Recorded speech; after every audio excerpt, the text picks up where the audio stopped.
I'd played this game way back when I was in school, um, and then I think in a conversation with one of my friends recently, um,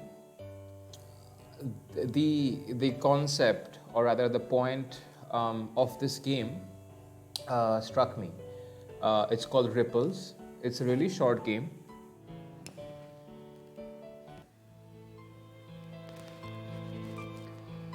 There's something about people that just rubs me the wrong way.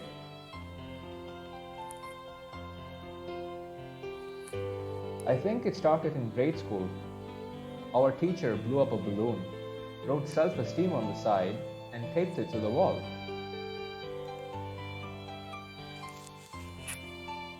She explained to us that we were all like the balloon. If we didn't have any self esteem, we would only be limp and small and sad. Everyone else seemed really inspired, but it didn't click very well with me.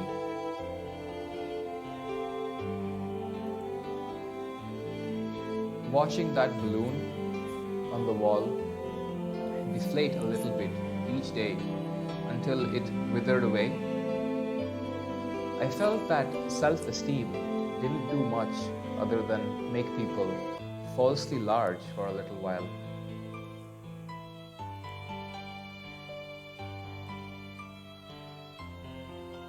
But no one else seemed to notice.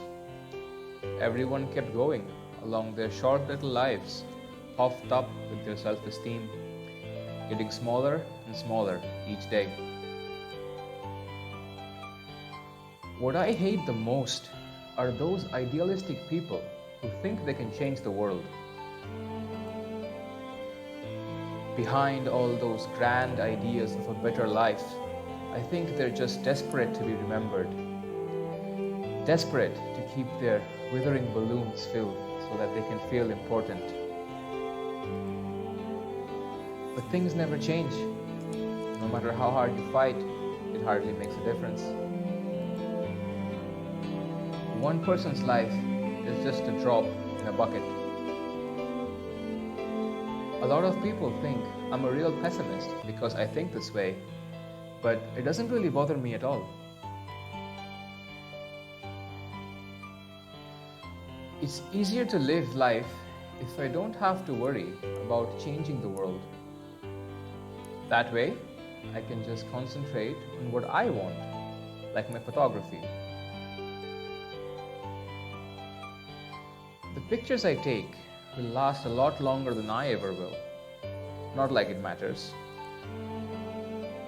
All I ever photograph is nature, things that will be the same until the end of time.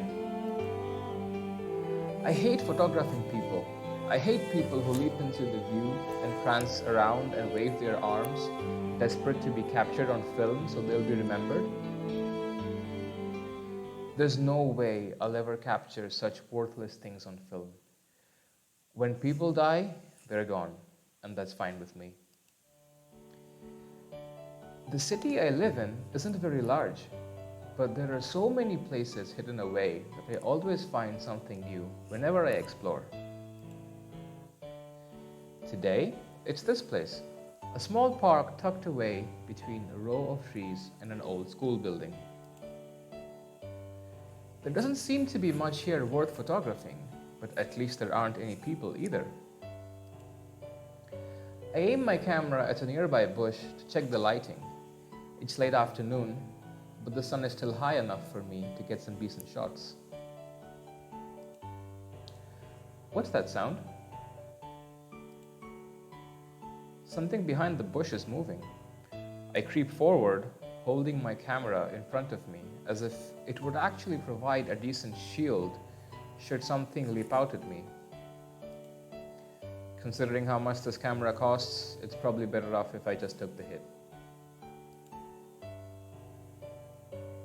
It's a girl. What is she doing here?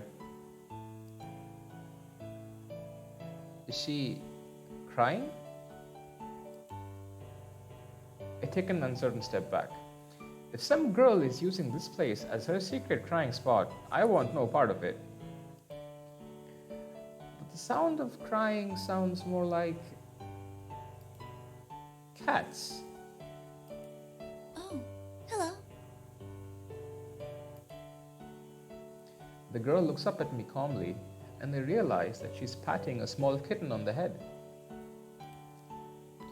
Two more kittens are rolling around with each other on the ground beside her. They must be the source of the crying I heard. Hey. Sorry to bother you. I'm just gonna go. You're not a bother. Stay. The kitten that she's patting yawns lazily and paws at her hand. Oh, here you go. She pulls out a cookie and holds it above the kitten's mouth. It reaches up and bats at the cookie with its paw before clamping the cookie firmly between its tiny teeth. What are you feeding them? Cookies. I baked them myself this morning.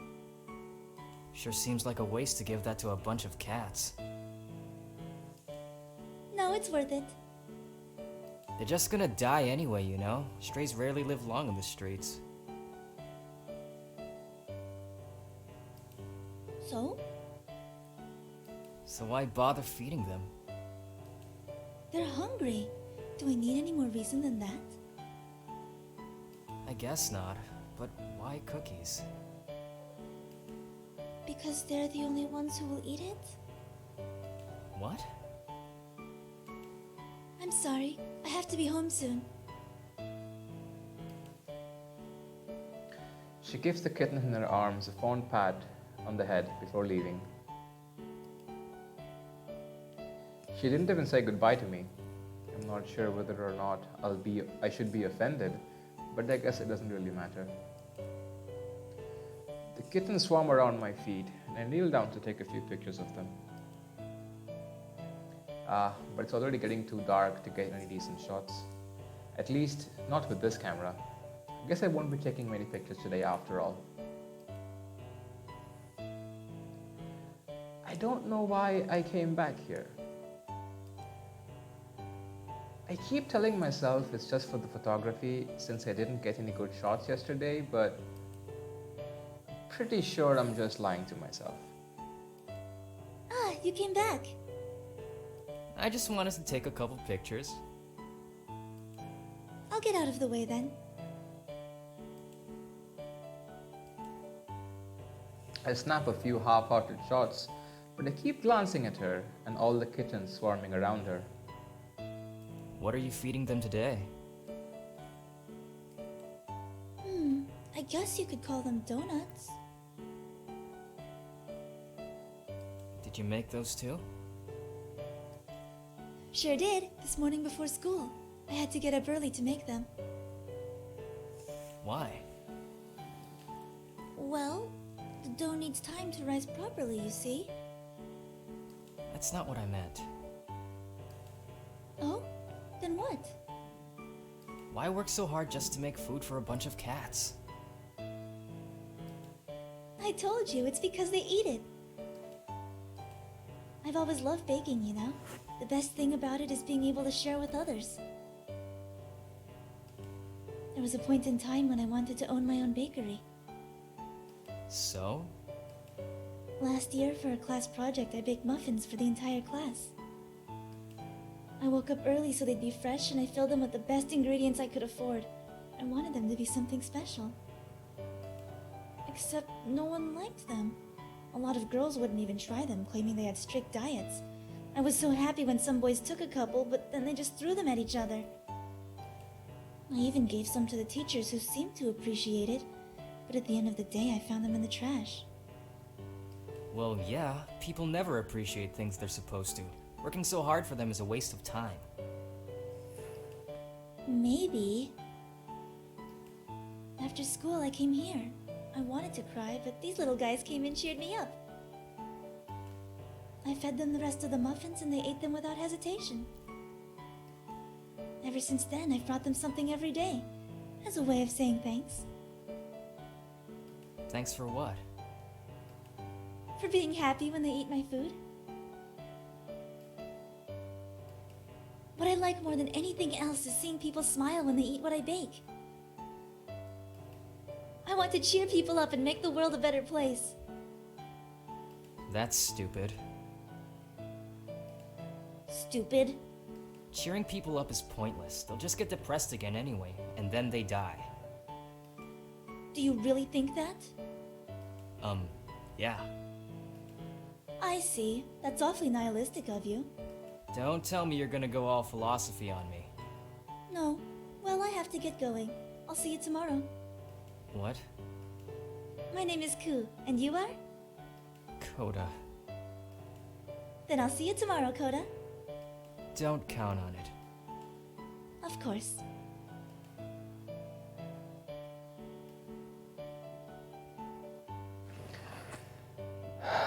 She smiles fondly at me and leaves. Again, the kittens turn their attention to me, but I don't bother to take any pictures of them. This place is so boring, and it's much too dark anyway. Even though I didn't get many shots today, I don't think I'll be coming back here. And yet, somehow, Hello, Koda. You're only here to take pictures, right? Yeah, the ones I developed yesterday weren't very good. You develop your photos? she sounds genuinely surprised. For some reason, I feel a little victorious. Digital is too easy. There's no fun in it anymore. Makes you sloppy too, since you can afford to make mistakes. I see. This is for you. She hands me a small plastic bag tied with a ribbon. What is it? Cookies. You want some, right?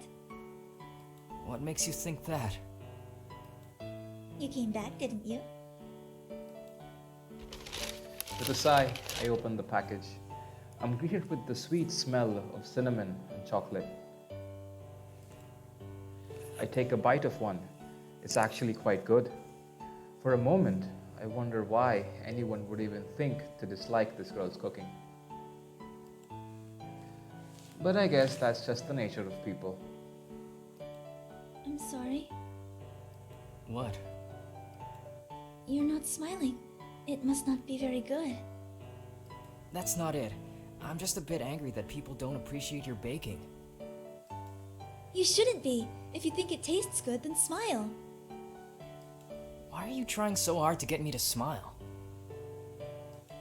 You don't look like a happy person. Her honesty is like an arrow to my heart. That's really none of your business.